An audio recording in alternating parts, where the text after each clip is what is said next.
जय हिंद दोस्तों, मैं देवेंद्र कुमार स्वागत करता हूं आपके अपने YouTube channel Devendra study IQ पर। तो साथियों, आशा करता हूं आप सब अच्छे होंगे और अपनी तैयारी को बहुत अच्छे से कर रहे होंगे।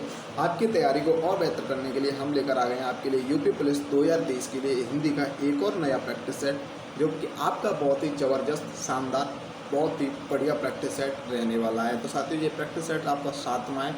आपको इस प्रैक्टिस सेट की टाइमिंग के बारे में तो पता ही होगा। इसकी टाइमिंग रोज़ सुबह आपको सुबह 10 बजे देवेंद्र स्टडी आईक्यू चैनल के माध्यम से आपको देखने को मिलता है। तो साथियों, इस प्रैक्टिस से जुड़ना ना भूलें और इस प्रैक्टिस को ज़्यादा से ज़्यादा शेयर जरूर करें और चैनल को भी सब्सक्राइब जरूर करें। तो साथियों, बिना किसी देरी के बढ़ प्रैक्टिस सेट की तरफ और देख लेते हैं इस प्रैक्टिस सेट का पहला प्रश्न। तो पहला प्रश्न क्या कहता है साथियों? पहला प्रश्न है उनमें एक किस प्रकार का शब्द है? उनमें एक किस प्रकार का शब्द है? ऑप्शन ए तद्भव, ऑप्शन बी तत्सम, ऑप्शन सी देशज, ऑप्शन डी आगत। तो साथियों, बात करें उनमें किस प्रकार का शब्द है, तो उनमें एक तद्भव शब्द है। कैसा है? तद्भव शब्द होता है उनमें। ठीक है साथियों, क्या होता है? तद्भव शब्द होता है। साथियों, हमें कमेंट में जरूर बताएं आपके इस प्रैक्टिस सेट में कितने क्वेश्चन सही हुए हैं, जो कि आप इस प्रैक्टिस सेट में अगर अंत तक बने रहते हैं। तो बढ़ते हैं हम अगले प्रश्न की तरफ। अगला प्रश्न है, सुत शब्द को स्त्रीवाचक बनाने के लिए किस प्रत्यय का प्रयोग होगा? सुत शब्द को हमें स्त्रीवाचक बनाने के लिए किस शब्द का प्रयोग होगा? ऑप्शन ए ई, ऑप्शन बी ई, ऑप्शन सी इक, ऑप्शन डी आ। तो साथियों, हम सबसे पहले बात करें तो सुत हमारा पुत्र का पर्यायवाची होता है। किसका होता है? पुत्र का पर्यायवाची होता है। अगर हमको पुत्र का पुत्री बनाना है तो हमें सुत को क्या बनाना पड़ेगा? सुता बनाना पड़ेगा। क्या बनाना पड़ेगा? सुता बनाना पड़ेगा। तो इनमें से हम किस प्रत्यय को जोड़े कि यह सुता बन जाए? तो हमारा ऑप्शन डी इसका सही आंसर हो जाएगा। क्या हो जाएगा? ऑप्शन डी हमारा सही आंसर हो जाएगा। ठीक है साथियों, बढ़ते हैं हम अगले प्रश्न की ओर। सो ये हमारा स्त्रीवाचक हो जाता है। देख लेते हैं अगला प्रश्न। अगला प्रश्न है, नाक का बाल होना। नाक का बाल होना मुहावरे का अर्थ है। ऑप्शन ए अधिक समीप होना, ऑप्शन बी कष्ट देना, ऑप्शन सी अधिक प्रिय होना, ऑप्शन डी पालतू होना। तो बात करें नाक का बाल होना, तो सही इसका सही आंसर हो जाएगा आपका ऑप्शन सी इसका सही आंसर हो जाएगा। अधिक प्रिय होना नाक का बाल होना का मुहावरा होता है। बढ़ते हैं अगले प्रश्न की तरफ। अगला प्रश्न है, अश्व। अश्व का पर्यायवाची शब्द इनमें से कौन सा नहीं है? अश्व का पर्यायवाची शब्द इनमें से कौन सा नहीं है? ऑप्शन ए घोड़ा, ऑप्शन बी घोटक, ऑप्शन सी कटक, ऑप्शन डी है। तो बात करें साथियों, अश्व हमारा किसका पर्यायवाची होता है? घोड़े का। घोटक किसका पर्यायवाची? घोड़े का। है, वाजी, तुरंग आदि सभी किसके होते हैं? हमारे घोड़े के। ये सभी पर्यायवाची किसके हो जाएंगे? हमारे घोड़े के। लेकिन इसका सही आंसर क्या हो जाएगा?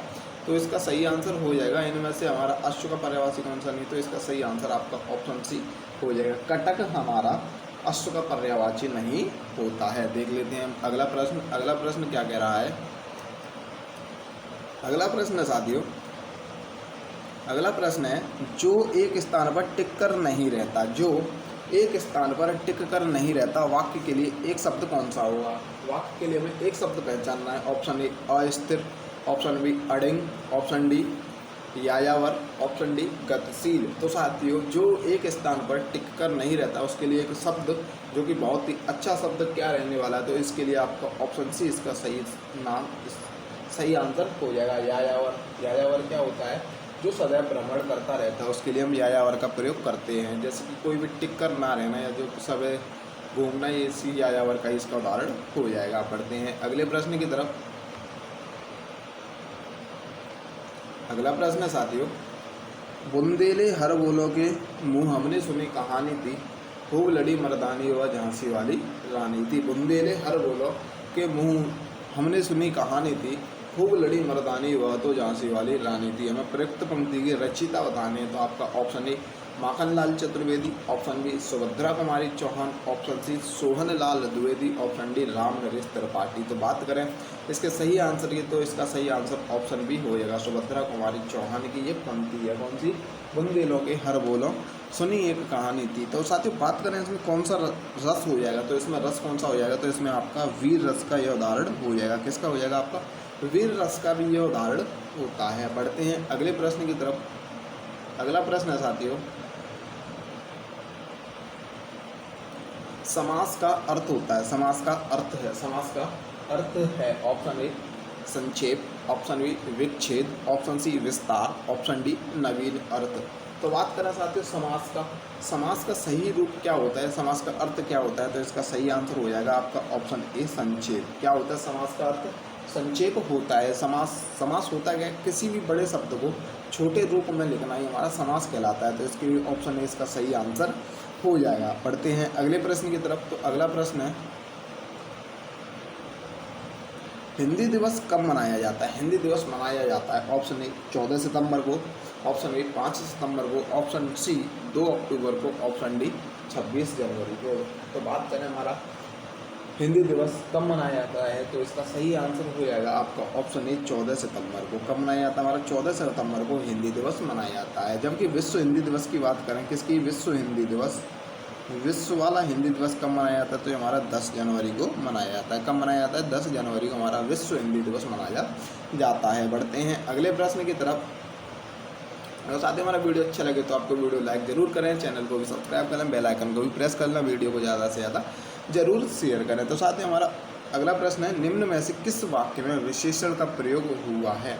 निम्न में से किस वाक्य में विशेषण का प्रयोग हुआ है? ऑप्शन ए राम जाता है, ऑप्शन बी सीता फल खाती है, ऑप्शन सी मेरी गाय काली है, ऑप्शन डी जल्दी उठना स्वास्थ्यवर्धक होता है। तो साथियों विशेषण किस में दिया हुआ है? तो आपका ऑप्शन सी इसका सही हो जाएगा, मेरी गाय काली है। तो गाय की विशेषता बताई जाएगी, तो गाय कैसी है? काली है। तो इसी प्रकार ऑप्शन सी क्या हो जाएगा?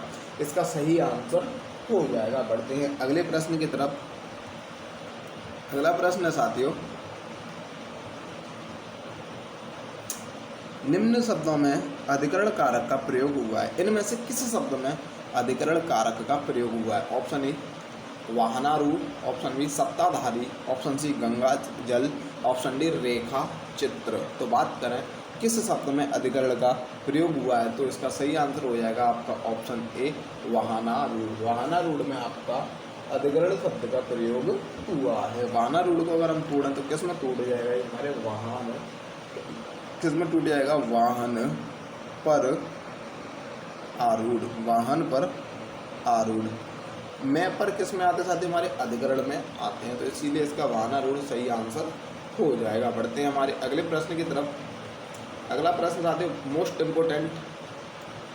इम्पोर्टेंट आप इसको कह सकते हो कि किस रस को रसराज कहा जाता है? किस रस को रसराज कहा जाता है? ऑप्शन ए श्रृंगार रस, ऑप्शन बी वीर रस, ऑप्शन सी हास्य रस, ऑप्शन डी इनमें से कोई नहीं।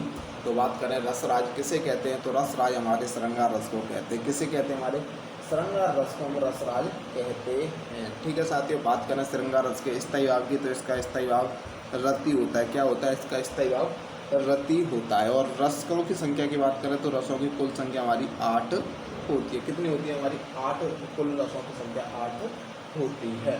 पढ़ते हैं हमारे अगले प्रश्न की तरफ। अगला प्रश्न साथियों घनानंद को, अगला प्रश्न साथियों हमारे घनानंद को किस युग का कवि माना जाता है? घनानंद को किस युग का कवि माना जाता है? ऑप्शन ए आदिकाल, ऑप्शन बी भक्ति काल, ऑप्शन सी रीतिकाल, ऑप्शन डी भारतेंदु काल। तो बात करें घनानंद को किस काल का कवि कहा जाता है, तो इसका सही आंसर हो जाएगा आपका ऑप्शन सी रीतिकाल। रीतिकाल में घनानंद को रखा गया है। किस में रखा गया है? घनानंद को रीतिकाल में रखा गया है। देख लेते हैं अगला प्रश्न। अगला प्रश्न साथियों निम्न में से शुद्ध वर्तनी बतानी है। तो हमें आशीर्वाद की शुद्ध वर्तनी बतानी है। तो आशीर्वाद की इनमें से कौन सी वर्तनी शुद्ध होगी? Option A, option B, option C या ऑप्शन डी। तो बात करें इसमें आशीर्वाद की कौन सी सही शुद्ध वर्तनी हो जाएगी, तो इसका सही आंसर हो जाएगा आपका ऑप्शन सी। आशीर्वाद की शुद्ध वर्तनी हमारी ऑप्शन सी वाला इज द करेक्ट आंसर हो जाएगा। देख लेते हैं हमारा अगला प्रश्न। अगला प्रश्न को किस कारक चिन्ह का बोध होता है? को से किस कारक चिन्ह का बोध होता है? तो हमारी को किस कारक की विभक्ति होती है? ऑप्शन ए कर्म की, ऑप्शन बी करण कारक, ऑप्शन सी संप्रदान कारक, ऑप्शन डी अधिकरण कारक। तो बात करें कर्म कारक, तो इसका सही आंसर क्या हो जाएगा आपका ऑप्शन ए कर्म कारक हो जाएगा। को विभक्ति किसकी होती है? हमारी कर्म कारक की होती है। बढ़ते हैं हमारे अगले प्रश्न की तरफ। तो अगला प्रश्न है सच्चिदानंद हीरानंद वात्सायन का उपनाम है। सच्चिदानंद हीरानंद वात्सायन का उपनाम है। तो साथियों हमारा एग्जाम में भी देखने को मिला है, मोस्ट इम्पोर्टेंट आप इसे भी कह सकते हैं।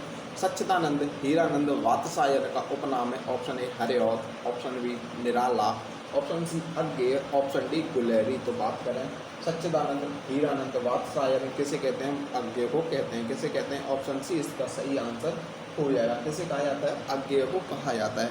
हरिऔध की बात करें तो हरिऔध हमारे अयोध्या सिंह उपाध्याय को कहते हैं। किसे कहते हैं? अयोध्या सिंह उपाध्याय को हम हरिऔध कहते हैं। निराला को कौन से कहते हैं? हमारे सूर्यकांत त्रिपाठी निराला कहते हैं। क्या कहते हैं निराला जी को? सूर्यकांत त्रिपाठी निराला कहते हैं। जबकि गुलेरी की बात करें तो गुलेरी किसका उपनाम? हमारे चंद्रधर शर्मा का उपनाम है। किसका है? चंद्रधर शर्मा का उपनाम है गुलेरी।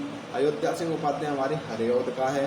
निराला का हमारे सूर्यकांत त्रिपाठी का उपनाम हो जाएगा। बढ़ते हैं हमारे अगले प्रश्न की तरफ। अगला प्रश्न है बिहारी के प्रसिद्ध हैं। बिहारी के क्या प्रसिद्ध है? ऑप्शन ए कवित्य, ऑप्शन बी सवैया, ऑप्शन सी पद्य या ऑप्शन डी दोहे। तो बात करें बिहारी के क्या प्रसिद्ध होते हैं। बिहारी के क्या प्रसिद्ध है? हमारे दोहे प्रसिद्ध हैं। क्या प्रसिद्ध हैं? दोहे प्रसिद्ध हैं। बिहारी किस काल के कवि हैं? ये भी अगर हम बताएं तो बिहारी किस काल के कवि होते हैं? हमारे ये भी हमारे रीति काल के कवि हैं। किस काल के? हमारे रीत काल के कवि हैं। बढ़ते हैं अगले प्रश्न की तरफ। अगला प्रश्न देख लेते हैं साथियों। अगला प्रश्न है पुनर्जन्म। पुनर्जन्म का संधि विच्छेद बताना है हमें। पुनर्जन्म का संधि विच्छेद बताना है। तो साथियों हम पहले पुनर्जन्म की बात करें तो किस संधि का उदाहरण है? तो ये हमारा विसर्ग संधि का उदाहरण है। किसका है? विसर्ग संधि का उदाहरण है। विसर्ग संधि के उदाहरण में आपको पता होगा कि शब्द के बाद विसर्ग आता है। क्या आता है? शब्द के बाद विसर्ग आता है। तो इनमें से कौन सा इसका सही आंसर हो जाएगा? पुनः धन जन्म, ऑप्शन बी पुनर्धन जन्म, ऑप्शन सी पुनः धन जन्म या ऑप्शन डी पुनः धन आजन्म। तो बात करें इसका सही आंसर हो जाएगा आपका ऑप्शन ए पुनः धन जन्म। क्या हो जाएगा? पुनः धन जन्म इसका सही रूप हो जाएगा। बढ़ते हैं हमारे अगले क्वेश्चन की तरफ। अगला क्वेश्चन देख लेते हैं साथियों। अगला प्रश्न हमारा, और इस प्रश्न को आगे से पढ़ने से पहले मैं आपको एक मोस्ट इम्पोर्टेंट जानकारी देना चाहता हूँ।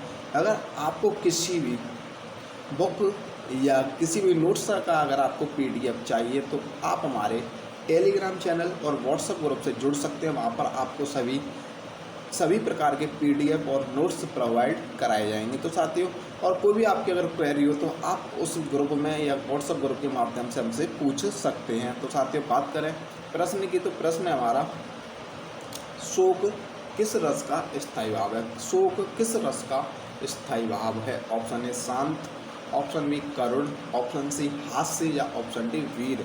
तो बात करें शोक हमारे किस रस का स्थायी भाव होता है? तो इसका सही आंसर हो जाएगा हमारा करुण रस का स्थायी भाव होता है। शोक किसका होता है? हमारे करुण रस का स्थायी भाव होता है। बढ़ते हैं और बात करें शांत रस का, तो शांत इनके इस रस शांत का हमारा क्या होता है? हमारा निर्वेद होता है। क्या होता है? हमारा निर्वेद। हास्य का हास्य होता है। और वीर रस की बात करें तो वीर का उत्साह होता है। क्या होता है?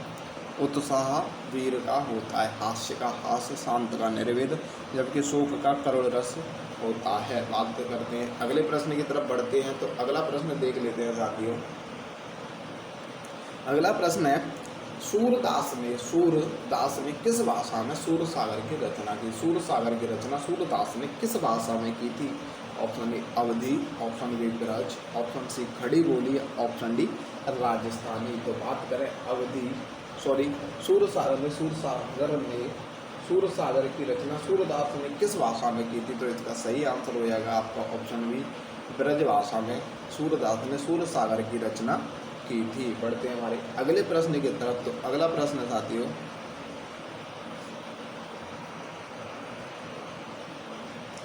दोहा में कितनी मात्राएं होती हैं? दोहा में कितनी मात्राएं होती हैं? Option A 24, option B 26, option C 28, option D 30। तो बात करें दोहा में कितनी मात्राएं होती हैं? तो इसका सही आंसर हो जाएगा आपका option A is the correct answer. दोहा में 24 मात्राएं होती हैं। कितनी होती हैं? 24 मात्राएं होती हैं। बढ़ते हैं हमारे अगले प्रश्न की तरफ। अगला प्रश्न है जो अच्छे कुल में उत्पन्न हुआ हो, जो अच्छे कुल में उत्पन्न हुआ हो, इस शब्द समूह के लिए एक शब्द क्या है? जो अच्छे कुल में उत्पन्न हुआ हो या जो अच्छे कुल में पैदा हुआ हो के लिए एक शब्द बताना है। ऑप्शन ए कुलीन, ऑप्शन बी समृद्ध, ऑप्शन सी धनी, ऑप्शन डी कृपण। तो बात करें जो अच्छे कुल में पैदा होता है तो उसके लिए क्या होता है या जन्म होता है, उसके लिए ऑप्शन ए सही आंसर होता है। क्या होता है हमारा? कुलीन सही आंसर होता है। साथ ही बढ़ते हैं हमारे अगले प्रश्न की तरफ। अगला प्रश्न है, अगला प्रश्न है पापी। पापी में कौन सा विशेषण है? पापी में कौन सा विशेषण है? ऑप्शन ए संख्यावाचक विशेषण, ऑप्शन बी सार्वनामिक विशेषण, ऑप्शन सी गुणवाचक विशेषण या ऑप्शन डी परिमाणवाचक विशेषण। तो पापी की बात करें तो पापी में कैसा विशेषण हो जाएगा? तो जैसे हम चाहते हैं यहाँ पर लिखें पापी, क्या लिखें? पापी, और इससे बाद क्या लिखते हैं हम? व्यक्ति। तो हम व्यक्ति की विशेषता बता रहे हैं, तो व्यक्ति कैसा व्यक्ति है? पापी। तो पापी व्यक्ति, व्यक्ति का गुण है ना भाई, पाप करने का उसका गुण है। तो किस प्रकार का हो जाएगा हमारा? गुणवाचक विशेषण का उदाहरण हो जाएगा। पापी किसका हो जाएगा? गुणवाचक विशेषण का उदाहरण हो जाएगा। बढ़ते हैं अगले प्रश्न की तरफ। तो साथियों अगला प्रश्न है,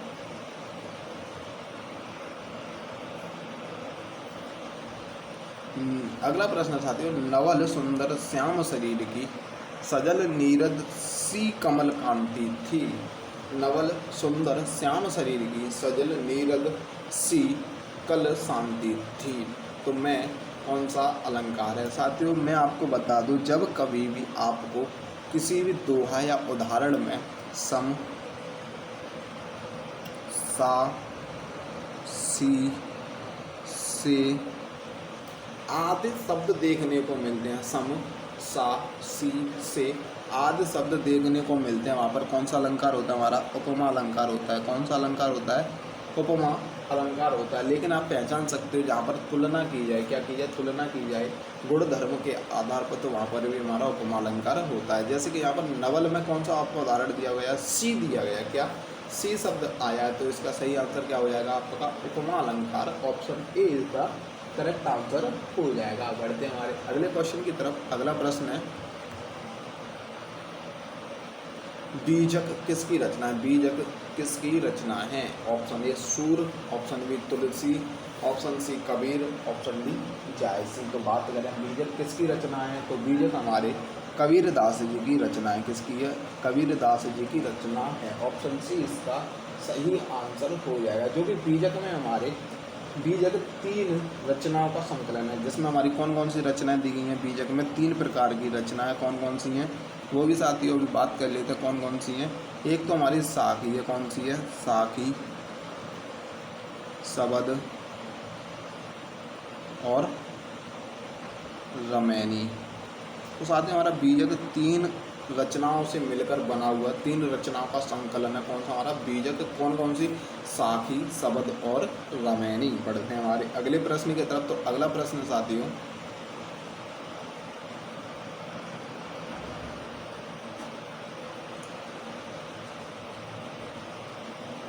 हिंदी के सर्वप्रथम प्रकाशित समाचार पत्र का नाम है। साथियों ये मैं इस प्रैक्टिस सेट में, जब तक मैंने आज आपको 7वां प्रैक्टिस सेट है, इस 7 से पहले हमने जो भी 6 प्रश्न किए हैं लगभग उन सभी प्रैक्टिस सेटों में ये आपको क्वेश्चन देखने को मिला होगा। तो बात कर लें हमारा हिंदी का समाचार पत्र कौन सा है प्रथम, तो option A Sammelan Patrika, option B Saraswati, option C Udant Martand, option D Nagarik Pracharini पत्रिका। तो बात करें इसका सही आंसर क्या हो जाएगा? उदंत मार्तंड। क्या हो जाएगा? उदंत मार्तंड। अब तक मैंने 7 प्रैक्टिस, 7 में लगातार आया हुआ प्रश्न, 7 प्रैक्टिस सेटों में यह क्वेश्चन हमें लगातार देखने को मिल रहा है। तो इसका सही आंसर उदंत मार्तंड हो जाएगा। बात करें उदंत मार्तंड किसने चालू किया था? ये हमारे पंडित जुगल किशोर सर, पंडित जुगल किशोर ने शुरू किया था। देख लेते हैं हमारा अगला प्रश्न।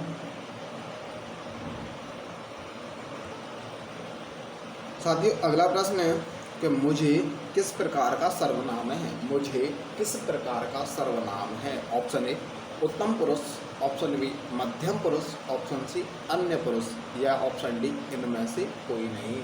तो साथियों बात करें मुझे किस प्रकार का सर्वनाम है, तो इसका सही आंसर हो जाएगा आपका ऑप्शन ए, इसका सही आंसर हो जाएगा उत्तम पुरुष का। मुझे किसका है, हमारा किसका सर्वनाम होता है, हमारे उत्तम पुरुष का सर्वनाम होता है। बढ़ते हैं अगले प्रश्न की तरफ। अगला प्रश्न है साथियों, निम्न विकल्पों में से सकर्मक क्रिया, हमें क्या ढूंढनी है, हमें सकर्मक क्रिया ढूंढनी है। तो सकर्मक क्रिया साथियों होती क्या है, सकर्मक क्रिया वे क्रियाएं होती हैं जहाँ पर हमारे कार्य करने का बोध होता है, जहाँ पर या हमारे कर्म पर प्रभाव पड़ता है। किस पर, कर्म पर प्रभाव पड़ता है, वे क्या होती हैं, हमारी सकर्मक क्रियाएं होती हैं। जैसे लेटना, ऑप्शन ए में लेटना दिया हुआ है, क्या लेटना कोई कर्म कर रहा है, लेटा है ना, वो फ्री है ना, भी फ्री लेटा हुआ है एकदम टेंशन लेस एकदम, उस पर कोई कार्य नहीं है, तो लेटना भी हमारी सकर्मक नहीं होगी। सोने में कोई कार्य नहीं, ये भी नहीं होगी। तड़पाना किसी को तड़पा रहे हैं, तो ये भी हमारी तड़पाना क्या हो जाएगी, हमारी प्रेरणार्थक क्रिया। क्या हो जाएगी, प्रेरणार्थक क्रिया। ये भी नहीं होगा तो पिघलना, तो क्या पिघल रहा है, कुछ ना कुछ तो पिघल रहा है, कार्य हो रहा है। जैसे कि बर्फ़ पिघलना, बर्फ़ का पिघलना, तो बर्फ़ का पिघलना, तो ये कैसी क्रिया हो जाएगी, हमारी सकर्मक क्रिया हो जाएगी। ठीक है साथियों, बढ़ते हैं हमारे अगले प्रश्न की तरफ। अगला प्रश्न है, निम्न में से क्रिया विशेषण अव्यय चुनिए। क्रिया विशेषण अव्यय चुनिए। निम्नलिखित में से क्रिया विशेषण अव्यय चुनना है। ऑप्शन ए, कुत्ता भौंक रहा है। ऑप्शन बी, राम खाना खा रहा है। ऑप्शन सी, अधिक मत बोलो। ऑप्शन डी, राधा रात भर जागती रही। राधा रात भर जागती रही। तो हमें क्या ढूंढना है, क्रिया विशेषण अव्यय ढूंढना है। तो इसका सही आंसर हो जाएगा, तो हमें क्रिया की विशेषता भी बताए और लेकिन वो अव्यय भी शब्द होना चाहिए। तो इसका सही आंसर हो जाएगा आपका ऑप्शन डी, राधा रात भर जागती रही। राधा रात भर जागती रही, इसका सही आंसर हो जाएगा। बढ़ते हैं हमारे अगले प्रश्न की तरफ। तो अगला प्रश्न है साथियों, निम्नलिखित में से कौन सा विकल्प भविष्य काल का घोतक है। निम्नलिखित में से कौन सा विकल्प भविष्य काल का घोतक या उदाहरण है। ऑप्शन ए, मुझे दिल्ली जाना है। ऑप्शन बी, सोहन पढ़ाई कर रहा है। ऑप्शन सी, गीता खाना पका रही है। ऑप्शन डी, उसने मुझे पुस्तक दी थी। तो उसने मुझे पुस्तक दी थी, तो साथ ही ये किसका उदाहरण हो जाएगा हमारा, ये हो जाएगा हमारे भूत का। किसका हो जाएगा, हमारे भूतकाल का उदाहरण। गीता खाना पका रही है, तो अभी कार्य चल रहा है, तो किसका हो जाएगा, हमारा वर्तमान का। किसका हो जाएगा, वर्तमान का। सोहन पढ़ाई कर रहा है, ये भी हमारे वर्तमान का। वर्तमान में कौन सा हो जाएगा साथियों, वर्तमान में अपूर्ण वर्तमान। गीता खाना पका रही है, अपूर्ण वर्तमान। और उसने मुझे पुस्तक दी थी, तो ये दी थी, भूत में दी थी, बहुत पहले दी थी, उसमें तो यह हमारा पूर्ण भूत काल है। तो मुझे दिल्ली जाना है, तो भविष्य काल का ऑप्शन ए इसका सही आंसर हो जाएगा, या मुझे दिल्ली जाना है। जहाँ पर आने वाले भविष्य की, जहाँ पर आने वाले समय की बात की जा रही है, मुझे दिल्ली अभी नहीं जाना है लेकिन जाना है, आने वाले समय की बात की जा रही है, तो वहाँ पर हमारा भविष्य काल होता है। बढ़ते हैं अगले प्रश्न की तरफ। अगला प्रश्न है, निम्नलिखित में स्त्रीलिंग शब्द कौन सा। स्त्रीलिंग शब्द की पहचान करनी है। साथ ही मैं आपको अब तक मैं बताता चला आ रहा हूँ कि हमें स्त्रीलिंग या पुल्लिंग शब्द पहचानने के लिए किसका प्रयोग करते हैं। आप बताइए इसका आंसर, हमें कमेंट में ज़रूर बताएं इसका सही आंसर क्या रहने वाला है। तो बढ़ते हैं 149 क्वेश्चन नंबर 149 लिखा हुआ है, इसका आपको कमेंट में जवाब बताना है, या आपको इसका कमेंट में आपको इसका सही आंसर बताना है। आपका ये होमवर्क हो जाएगा। बढ़ते हैं हमारे अगले क्वेश्चन की तरफ। लास्ट क्वेश्चन है, निम्नलिखित में से कौन सा शब्द सदैव एक वचन में प्रयोग किया जाता है। निम्नलिखित में से कौन सा शब्द सदैव एक वचन में प्रयोग किया जाता है। ऑप्शन ए, रीति। ऑप्शन बी, गुनाह। ऑप्शन सी, आग। ऑप्शन डी, सब्जी। तो साथियों बात करें इसमें से कौन सा हमारा सही हो जाएगा, तो हमारा आग ऑप्शन सी इसका सही आंसर हो जाएगा। रीति हमेशा सदैव एक वचन में ही प्रयोग किया जाता है। तो साथियों आज का ये वीडियो हमारा यहीं पर, आज की वीडियो के क्वेश्चन अभी ख़त्म हो चुके हैं। तो साथियों हमें कमेंट में ज़रूर बताएं आपको वीडियो कैसा लगा। वीडियो को ज़्यादा से ज़्यादा शेयर जरूर करें और हमें कमेंट में यह भी बताएं आपके इस प्रैक्टिस सेट में कितने क्वेश्चन सही हुए हैं। और अगर कोई भी आपको क्वेरी है या कोई भी क्वेश्चन है तो आप हमारे व्हाट्सएप ग्रुप से जुड़कर आप वहां पर कोई भी क्वेश्चन आप हमसे पूछ सकते हैं। तो साथियों, जब तक के लिए जय हिंद, बाय बाय। मिलते हैं एक और नई वीडियो के साथ, एक और नई टॉपिक, एक और नई वीडियो के साथ। जब तक के लिए जय हिंद, बाय बाय।